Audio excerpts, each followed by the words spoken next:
आज हम पढ़ेंगे मोल कॉन्सेप्ट। मोल कॉन्सेप्ट ना हम बिल्कुल बेसिक से स्टार्ट करते हुए ना बिल्कुल एडवांस तक लेकर जाएंगे और इसका मतलब बिल्कुल बारीकी से समझेंगे हम। जैसे मैं कोई एक एलिमेंट लेके बात शुरू करती हूँ। जैसे मैंने ले लिया आपका मैग्नीशियम नाम का एलिमेंट, Mg से रिप्रेजेंट करते हैं। नाम हो गया आपका मैग्नीशियम। पीरियोडिक टेबल में किस नंबर पे आता है आपका ये 12 नंबर पे, यानी कि मैग्नीशियम का एटॉमिक नंबर आपका क्या हो गया 12। ठीक, अगर हम इसके मास नंबर की बात करें तो जैसे मैग्नीशियम हो गया, हम इसको रिप्रेजेंट कैसे करते हैं, यहाँ इस वाली साइड तो हम इसका क्या लिखते हैं एटॉमिक नंबर, और यहाँ ऊपर वाली साइड हम इसका क्या लिखते हैं मास नंबर।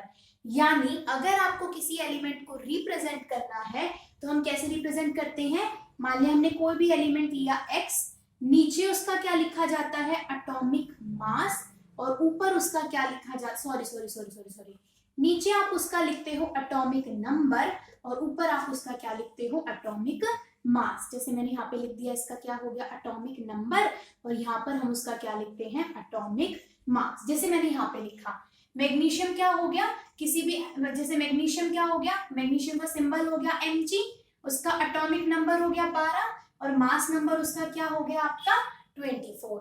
अब हम इससे छोटी सी और इंफॉर्मेशन क्या निकाल सकते हैं। जैसे मैं बात करूं 12 क्या था इसका एटॉमिक नंबर। अब किसी भी न्यूट्रल एलिमेंट के अंदर या न्यूट्रल एटम के अंदर हम बात करें, न्यूट्रल एटम मतलब कि जिसके अंदर पॉजिटिव चार्ज और electronic charge positive and negative charge आपका क्या हो बराबर हो। जैसे मैग्नीशियम की बात करूं, इसका 12 एटॉमिक नंबर, इसका मतलब इसके अंदर क्या है आपके 12 तो है आपके प्रोटॉन, और हम ये कह सकते हैं प्रोटॉन किसको रिप्रेजेंट करेगा पॉजिटिव चार्ज को, तो 12 ही इसके अंदर क्या होंगे आपके पास में इलेक्ट्रॉन, क्योंकि पॉजिटिव और नेगेटिव चार्ज बराबर होगा तभी तो कोई एटम न्यूट्रल होगा ना आपके पास में। अब देखो ठीक है, हमने इसका पॉजिटिव चार्ज निकाल लिया, नेगेटिव चार्ज हमें पता चल गया, किससे पता चला एटॉमिक नंबर से। जितनी भी केमिकल प्रॉपर्टीज फिजिकल प्रॉपर्टीज की हम बात करते हैं, आपकी जितनी भी केमिकल रिएक्शंस के अंदर इन्वॉल्व होंगी वो सब किसके ऊपर बेस होंगी एटॉमिक नंबर के ऊपर। क्या केमिकल प्रॉपर्टीज आपकी जो है, ठीक है। लेकिन केमिकल प्रॉपर्टीज की हमने बात कर दिया, यानी कि जैसे आपकी वैलेंसी होगी वो किसके ऊपर डिपेंड करेगी आपकी एटॉमिक नंबर के ऊपर। अब एटॉमिक नंबर की तो हमने बात कर ली, ये एटॉमिक मास कहां से आएगा, एटॉमिक मास यानी कि या फिर मोलर मास। बताऊंगी एटॉमिक मास और मोलर मास में क्या। देखो एटॉमिक मास हम कैसे निकालते हैं किसी भी एलिमेंट का, नंबर ऑफ प्रोटॉन प्लस में नंबर ऑफ न्यूट्रॉन्स करके। अब हमें ये पता है कि प्रोटॉन और न्यूट्रॉन होते हैं न्यूक्लियस के अंदर, और जो न्यूट्रॉन होता है इसके ऊपर कोई चार्ज नहीं होता, इसका सिर्फ और सिर्फ क्या होता है आपका मास होता है। जैसे मैं मैग्नीशियम की ही बात करूं तो मैग्नीशियम का एटॉमिक मास कितना था 24। अब इसके अंदर नंबर ऑफ प्रोटॉन्स कितने थे 12, क्योंकि एटॉमिक नंबर 12 था। और यहां से अगर मुझे नंबर ऑफ न्यूट्रॉन्स निकालने पड़ जाए, प्रोटॉन को हम स्मॉल p से लिख लेते हैं और न्यूट्रॉन को हम कैपिटल n से स्मॉल n से लिखते हैं। तो n तो देखो 24 माइनस का 12, तो यानी आपके न्यूट्रॉन्स भी कितने हैं मैग्नीशियम के अंदर 12। n से क्या रिप्रेजेंट करा मैंने न्यूट्रॉन, ठीक है। अब इसमें तो आपने देखा कि भाई प्रोटॉन भी 12, इलेक्ट्रॉन भी 12, न्यूट्रॉन भी 12। लेकिन अब एक मैं एग्जांपल लेके दिखाती हूँ। मैं मैग्नीशियम को कर रही हूँ रफ और मैंने सोडियम लेके दिखाती हूँ, उसके अंदर थोड़ी सी चीज अलग आएगी। किस चीज में, अभी हम देखेंगे प्रोटॉन और इलेक्ट्रॉन का नंबर तो बराबर ही रहता है। अब कई बार आप कैसे देखोगे, जैसे यहाँ पे 12 था तो एटॉमिक मास इसका डबल हो गया 24, पर सबके अंदर ऐसा नहीं होता। जैसे अगर मैं बात करूं सोडियम की, सोडियम का एटॉमिक नंबर 11 लेकिन इसका मास तो 23 होता है। अब ऐसा क्यों हुआ, देखो 11 एटॉमिक नंबर था, इसका मतलब इसके अंदर क्या होंगे आपके 11 तो होंगे प्रोटॉन यानी कि पॉजिटिव चार्ज, 11 आपके पास में क्या होंगे इलेक्ट्रॉन जो किसको रिप्रेजेंट करेंगे नेगेटिव चार्ज को। अब देखो इसका ये डबल क्यों नहीं आया, यानी 22 क्यों नहीं आया इसका एटॉमिक नंबर, वो इसीलिए एटॉमिक मास, क्योंकि एटॉमिक मास हमारा किसके ऊपर डिपेंड करता है नंबर ऑफ प्रोटॉन प्लस में न्यूट्रॉन पे। अब इसके अंदर प्रोटॉन तो क्या है आपके 11, लेकिन यहाँ पर न्यूट्रॉन का नंबर क्या है अलग है, न्यूट्रॉन 11 नहीं है। एटॉमिक मास हम देखें तो कितना हो गया आपके पास में, यहाँ पे दे रखा है 23, तो यानी कि अगर हम न्यूट्रॉन का नंबर निकालें तो वो आपके पास में यहाँ पे कितना निकल कर आएगा, 12। तो यानी न्यूट्रॉन का नंबर अलग होने की वजह से ही इसका मास नंबर क्या है आपका अलग। तो हमेशा ये नहीं लिखना किसी भी क्वेश्चन में न्यूट्रॉन प्रोटॉन पूछ ले तो प्रोटॉन और इलेक्ट्रॉन का नंबर तो बराबर होता है, लेकिन न्यूट्रॉन क्या होते हैं वहां पे आपके अलग होते हैं। ठीक, जस्ट अ सेकेंड। अच्छा, तो अब हम शुरू करते हैं आगे। यहां तक की बात समझ में आ गई।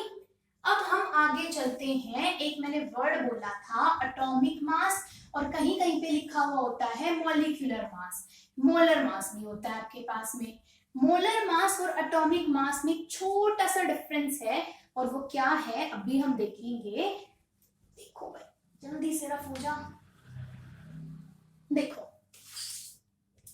अगर मान लिया मैंने मैग्नीशियम का ही देखा, Mg से रिप्रेजेंट करा। अगर आपको कोई बोले कि आपको एक 1 एटम ऑफ मैग्नीशियम का मास बताना है, तो 1 एटम ऑफ मैग्नीशियम का मास फिक्स होता है जो साइंटिस्ट ने दिया, निकाला इनफैक्ट एक्सपेरिमेंट करके। तो एक एटम ऑफ मैग्नीशियम का मास हम लिखते हैं 24 AMU। अब बोलोगे आप कई जगह तो भाई 24 ग्राम लिखा हुआ होता है, तो वो क्यों लिखा हुआ होता है? एक एटम का मास अगर आप निकालो तो उसके पीछे यूनिट लगती है AMU। इसका मतलब होता है एटॉमिक मास यूनिट। अगर एक एटम का मास पूछेंगे तो हम लिखेंगे AMU। अगर वो आपसे पूछे कि एक मोल मैग्नीशियम का कितना मास होगा, तो वो होगा आपका 24 ग्राम। तो ये यूनिट्स में इसलिए डिफरेंस आता है। एटम का पूछे तो AMU लगाते हैं पीछे, और मोल का पूछे तो 24 मतलब कि ग्राम हम पीछे लगाते हैं। अब आप बोलोगे भाई एक एटम और एक मोल में दोनों में सेम सेम क्यों आया? इसका भी एक लॉजिक होता है। देखो, अब हम एक बात और बोलते हैं, मैं 1 मिनट के लिए इसको रफ कर रही हूं। एवोगाड्रो साइंटिस्ट थे, उन्होंने एक नंबर दिया था जिसको हम बोलते हैं एवोगाड्रो नंबर। ठीक, अब देखो उन्होंने ये कहा था कि अगर आपका एक मोल कोई भी आपका क्या है एलिमेंट है, जैसे अगर उसने बोला एक मोल आपके पास में मैग्नीशियम है, तो इसके अंदर होते हैं एवोगाड्रो नंबर ऑफ पार्टिकल, यानी 6.022 इंटू 10 की पावर 23 एटम्स होंगे आपके एक मोल मैग्नीशियम के अंदर। यानी कि अब एक एटम का मास हम कितना निकाल रहे थे? हमने बोला था भाई अगर एक एटम, माने अगर मैग्नीशियम का एग्जांपल लेके चल रहे हैं, तो उसका मास कितना था? 24 AMU था। अब हमें तो ये पता चला कि भाई एक मोल मैग्नीशियम के अंदर तो 6.022 इंटू 10 की पावर 23 एटम्स होते हैं, और इस वैल्यू को क्या बोला जाता है?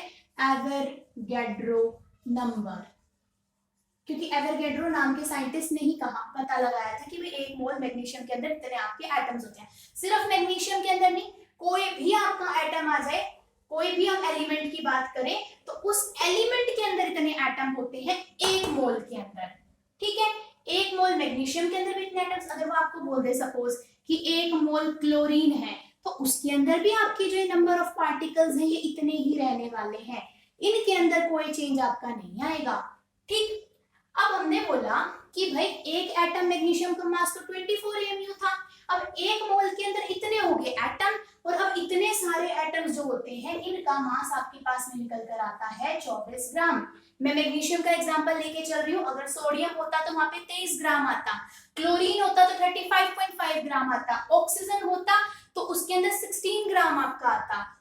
देखो, जैसे एक मोल मैग्नीशियम मैंने कितने बोला कि इतने पार्टिकल्स होंगे और उनका मास उतना आएगा। अब भाई एक एटम का मास इतना था, इसका मतलब तो क्या हुआ होगा कि अगर इतने सारे एटम्स हैं, तो इतने सारे एटम का अगर मुझे मास निकालना है तो मैं क्या करूंगी? इससे इसको मल्टीप्लाई करूंगी, तभी सारे के सारे एटम्स का मास निकल कर आएगा। क्योंकि उसने बोला है कि एक मोल मैग्नीशियम के अंदर इतने एटम्स होते हैं और उन एटम का इतना मास होता है।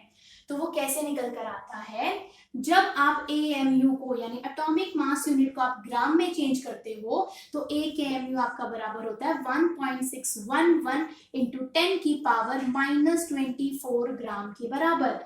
ये वैल्यू समझ में आई? ठीक, अब मुझे तो क्या निकालना, उतने एटम्स का मास। तो मैं क्या करूंगी, 6.022 इंटू 10 की पावर 23, और एक एटम का मास कितना था आपका? 24 AMU, तो मैंने मल्टीप्लाई कर दिया 24 AMU से। अब मुझे तो AMU को ग्राम में चेंज करना है, तो मैं क्या लिखूंगी 6.022 इंटू 10 की पावर 23 मल्टीप्लाई में 24, और इस AMU को चेंज करने के लिए ग्राम में मैंने किससे मल्टीप्लाई कर दिया, इस वाले यूनिट्स, क्योंकि मुझे AMU को ग्राम में कन्वर्ट करना था, और एक AMU इतने के बराबर होता है। तो जब इसको हम सॉल्व करते हैं ना, तो ये भी आपका नियर अबाउट 24 के बराबर ही आंसर निकल कर आता है, यानी उस वैल्यू और उस वैल्यू का आंसर सेम ही आता है। और आप किसी भी एटम के मास के ऊपर लगा के देखोगे तो ये चीज सेम ही आने वाली है। जैसे अगर मैं हाइड्रोजन का सॉरी किसका लेके देखिए, ऑक्सीजन का लेके देखते हैं। ऑक्सीजन का एटॉमिक नंबर 8, मास होता है इसका 16 ग्राम। किसका, एक मोल का बोलेंगे तो हम लिखेंगे 16 ग्राम, और अगर आपको बोले वो एक एटम ऑफ ऑक्सीजन का मास, तो वो किसके बराबर होता है 16 AMU। किसी और का करके देखोगे तो भी वो सेम ही आने वाला है। तो ये चीज समझ में आई कि ऐसा क्यों होता है, वो वाली वैल्यू और वो वाली वैल्यू सेम क्यों आती है। ठीक, अब हम इसके बाद में पढ़ेंगे मॉल कॉन्सेप्ट, यानी कि मॉल कॉन्सेप्ट के बेस पे जो जो आपको क्वेश्चंस पूछे जाते हैं। उससे पहले एक छोटी सी बात और क्लियर करेंगे हम यहाँ पे, वो क्या है अब भी बताती हूँ। बस रफ करा मैंने। एक चीज में और कंफ्यूजन होती है हमें, वो चीज क्या होती है ये, कि कई बार तो आपको क्या लिखा मिलेगा, जैसे उसने बोला कि आपके पास में है 1 मोल, क्लियरली दिखाई दे रहा है, 1 मोल ऑक्सीजन है आपके पास में। देखो मैंने खाली ओ लिखा है, इसका मतलब ये क्या है, एटम है। अगर देखो आपके पास में सिंगल ऐसे लिखा हुआ हो, कोई भी किसी भी एलिमेंट को हमने रिप्रेजेंट कर रखा हो, तो वो होता है एटम। अगर इसके साथ में 2 लिखा आ जाए, 3 लिखा आ जाए, तो ये बन जाता है मॉलिक्यूल। मतलब मॉलिक्यूल कब बनता है, जब 2 या 2 से ज्यादा एटम्स क्या कर जाएं, कंबाइन कर जाएं, तो वो क्या बन जाता है आपका मॉलिक्यूल।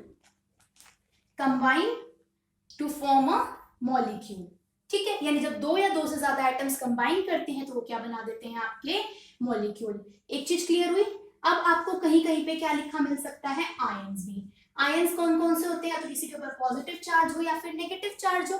जैसे अगर मैंने लिख दिया O नेगेटिव Na पॉजिटिव, तो ये क्या हो जाएंगे आपके आयंस हो जाएंगे।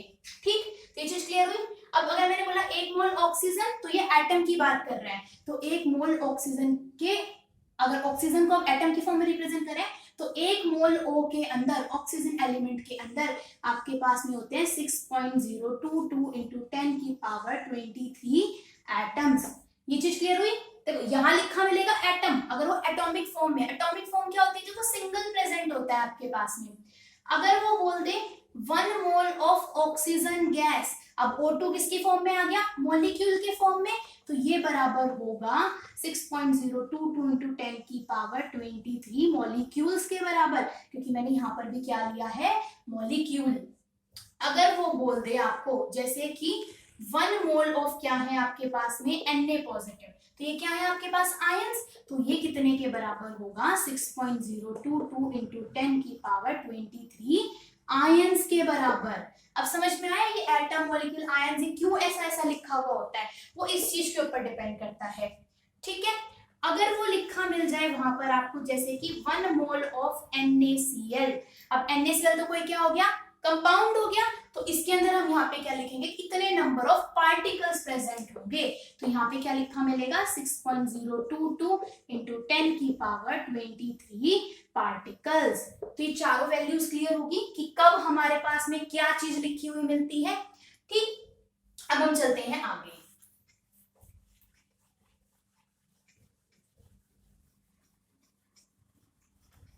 अब बोल देगा अगर कि अगर हमें किसी चीज के मोल्स निकालने हो तो हम निकालते कैसे हैं, उसका फॉर्मूला क्या होता है, अब हम वो पढ़ेंगे आपके पास में। वो कैसे हम निकालते हैं, जैसे उसने आपको क्या दे दिया, सबसे पहले मोल निकालने का फॉर्मूला ही पढ़ते हैं। तो नंबर ऑफ मोल्स निकालने का क्या फॉर्मूला होता है आपके पास में, गिवन मास बाय में मोलर मास, यानी कि उसका जो क्या होगा आपके पास में मोलर मास होगा, यानी कि एटॉमिक मास होगा, लेकिन ग्राम की फॉर्म में हम यहाँ पे ले रहे हैं। ठीक है, तो मैंने क्या लिखा है, मोलर मास लिखा है, वरना एटॉमिक मास लिखती। जैसे उसने आपको क्या बोल दिया कि 48 ग्राम आपको क्या दे रखी है, मैग्नीशियम दे रखा है। 48 ग्राम आपको क्या दे रखा है, मैग्नीशियम दे रखा है क्वेश्चन के अंदर। और वो क्या बोले, calculate the number of moles, और आपसे क्या पूछे कि इसके अंदर कितने नंबर ऑफ क्या होंगे, मोल्स। तो आप उसको कैसे निकाल सकते हो, देखो जो ये चीज दिया होता है ना क्वेश्चन के अंदर, ये होता है आपका क्या, गिवन मास। ठीक है, अब हमें पता है मैग्नीशियम का मॉलिक्यूलर मोलर मास तो फिक्स है, और वो कितना होता है, 24 ग्राम। मैंने वर्ड यूज किया है मोलर मास, तो मैंने लिखा है 24 ग्राम। एटॉमिक मास बोलते तो मैं एएमयू बोलती, पर यहाँ पर हमें क्या यूज करना होता है, मोलर मास। अब देखो गिवन मास कितना था, 48 ग्राम। मोलर मास कितना होता है, फिक्स होता है मैग्नीशियम का 24। तो इसको आप काट दो, कितने आ गए आपके पास में, 2 मोल्स। यानी कि 48 ग्राम मैग्नीशियम के अंदर आपके पास कितने मोल्स होते हैं, 2 मोल्स होते हैं। ठीक है, यही से हम एक चीज और हम उठाएंगे। अब अगर आपको नेक्स्ट क्वेश्चन में वो ये दे देता कि 2 मोल आपके पास में क्या है, मैग्नीशियम के दे रखी हैं, आपको क्या निकालना है कि कितना मास रहा होगा उसका, यानी 2 मोल मैग्नीशियम का कितना मास होगा, तो आप उसको कैसे निकाल सकते हो। हमें ये पता है कि 1 मोल मैग्नीशियम का कितना मास होता है, 24 ग्राम होता है, और इस 24 ग्राम के अंदर कितने नंबर ऑफ पार्टिकल होते हैं, 6.022 इंटू 10 की पावर 23 एटम्स हो जाएंगे, क्योंकि मैंने यहाँ पे एटम हमने mg लिया था इसलिए। ठीक है, तो 1 मोल मैग्नीशियम के अंदर कितने नंबर ऑफ एटम हो जाएंगे, तो 2 मोल के अंदर कितने, 1 मोल के अंदर अगर 24 ग्राम है मास, तो 2 मोल के अंदर कितना मास हो जाएगा आपके पास में मैग्नीशियम में, 1 मोल का इतना, तो 2 मोल के लिए इसको 2 से मल्टीप्लाई कर देंगे, आंसर कितना आ गया, 48 ग्राम। हमारा क्वेश्चन भी वेरीफाई हो गया। ठीक, 2 चीज तो आपसे ये पूछ सकता है। अब वो आपसे ये भी पूछ सकता है, उसने पूछ लिया कितने नंबर ऑफ मोल्स होंगे, अगर मोल्स दे दिए तो आपसे मास कितना होगा। अब वो आपसे ये भी पूछ सकता है कि कितने नंबर ऑफ एटम्स होंगे आपके पास में, या फिर अगर वो आपको कोई कंपाउंड दे रहा है तो पार्टिकल्स आपसे पूछ सकता है, आयंस पूछ सकता है। अगर कोई मॉलिक्यूल दे रहा है तो वो आपसे पूछ लेगा कि कितने नंबर ऑफ मॉलिक्यूल्स होंगे इतने नंबर ऑफ मोल्स के अंदर, तो वो हम कैसे निकाल सकते हैं। जैसे आपको क्या दे दिया उसने कि आपके पास में क्या है, 3 मोल क्या है आपके पास में मैग्नीशियम है, आपको ये बताना है कि इसके अंदर कितने नंबर ऑफ पार्टिकल्स, कितने नंबर ऑफ एटम्स, वर्ड हम ज्यादा अच्छे से यूज करेंगे, कितने नंबर ऑफ एटम्स होंगे। तो अगेन हम अपनी सिंपल सी लाइन को यूज करेंगे कि 1 मोल मैग्नीशियम होता है 24 ग्राम के बराबर, और इसके अंदर कितने नंबर ऑफ पार्टिकल होते हैं, 6.022 इंटू 10 की पावर 23 हम एटम्स लिख देंगे। पार्टिकल्स भी क्या, एटम हो गया, आयंस हो गए, सब पार्टिकल्स ही तो है आपके पास में।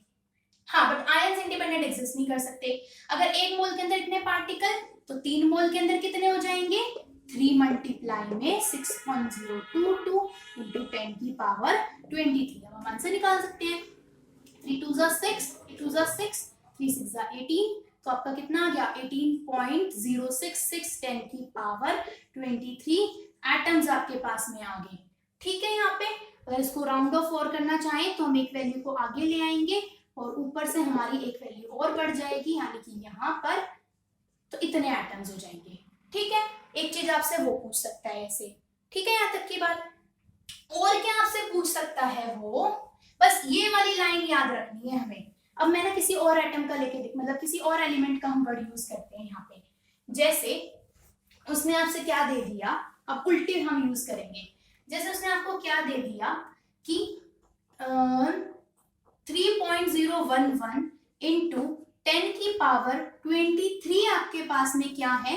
जैसे हम मॉलिक्यूल का केस लेंगे हम, या पहले हम एटम से ही क्लियर कर लेते हैं कि इतने एटम्स हैं आपके पास में किसके, जैसे कि मैं सोडियम का ले लेती हूँ, किसके आपके पास में, सोडियम के। तो बताओ कि कितने नंबर ऑफ मोल्स होंगे, कैलकुलेट नंबर ऑफ मोल्स पूछ लिया उसने फर्स्ट पार्ट के अंदर, और दूसरे के अंदर ये पूछता है कि इतने एटम्स ऑफ सोडियम का कितना मास होगा। यहां तक की बात ठीक है। अब देखो सॉरी, सिंपल कॉन्सेप्ट लगाते हैं। 1 मोल सोडियम का कितने के बराबर, कितना मोलर मास होता है, 23 ग्राम। मैंने मोल यूज किया तो मैंने ग्राम लिखा है।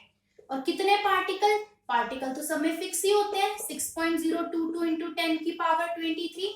एटॉमिक फॉर्म में तो हमने यहाँ पे लिख दिया भाई कि 1 मोल सोडियम के अंदर इतने आपके एटम्स प्रेजेंट होंगे। ठीक, इतने एटम्स। मैं कहीं कहीं पे पार्टिकल वर्ड यूज कर रही हूँ, तो यहाँ पे क्या हो जाता है, अगर एटम लिखो आप मॉलिक्यूल लिखो तो इन दोनों को आप इकट्ठे पार्टिकल्स भी बोल सकते हो। ठीक है, मतलब ये दोनों एक दूसरे के अलग अलग, जैसे हमने पार्ट ले लिया, भाई दो भाई हैं, दोनों को अलग अलग नाम दे दिया हमने, पर रहते तो एक ही घर के अंदर है वो। ठीक है, तो इस चीज के ऊपर डिपेंड करेगा। अब जैसे उसने कितना बोला, इतने एटम्स। अब हमें तो पता है कि भाई 1 मोल के अंदर इतने होते हैं आपके पास में। अगर 1 मोल के अंदर इतने होते हैं तो इतने के अंदर कितने होंगे, तो हम क्या करेंगे, इस वाली वैल्यू को क्या रख देंगे, ऊपर। ठीक है, तो जैसे हमने इसको रख दिया यहाँ पर, और इसको हम किससे डिवाइड कर दें, इस वाली वैल्यू से हम डिवाइड कर देते हैं। क्योंकि देखो जैसे हमें क्या बोल दिया, उसने ये बोल दिया कि हमें ये पता है कि भाई 1 दर्जन के अंदर आपके 12 केले आते हैं। ठीक है, और आपको अगर वो ये बोल दे कि भाई 6 केले आपके कितने, 6 केले के अंदर कितने दर्जन आपके हो जाएंगे, मतलब 6 केले के अंदर आधा दर्जन होगा, कितना होगा।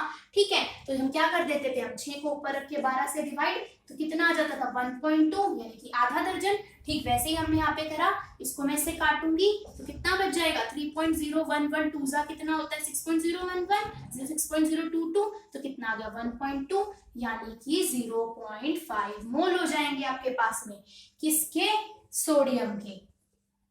ठीक है, यहाँ तक की बात। अच्छा, और अगर बस छोटी सी बात है बिल्कुल, हम एक मास और निकाल लेते हैं। अब जैसे हमें कितना बोला था उसने, 0.5 मोल ऑफ सोडियम। अब हमें क्या पता है, 1 मोल सोडियम का 23 ग्राम होता है, तो 0.5 का कितना हो जाएगा, 0.5 मल्टीप्लाई में 23। क्यों, क्योंकि 1 मोल का होता है 23 ग्राम, तो 0.5 मोल को निकालने के लिए 23 से मल्टीप्लाई, तो आंसर कितना आ जाएगा, 2 5 जा 10, सॉरी 3 5 जा 15, 2 5 जा 10। अरे भैया मैथ तो हमारी इजी ही है। 3 5 जा 15, कितना हो गया आपके पास में, 11.5। ओके, हाँ ठीक है, तो कितना आंसर आ गया आपके पास में, 11.5 ग्राम आपका मास होगा किसका, सोडियम का। तो आई होप ये सब आपको क्लियर हो गया होगा। सो मिलते हैं हम अपने नेक्स्ट वीडियो के साथ में। बाय।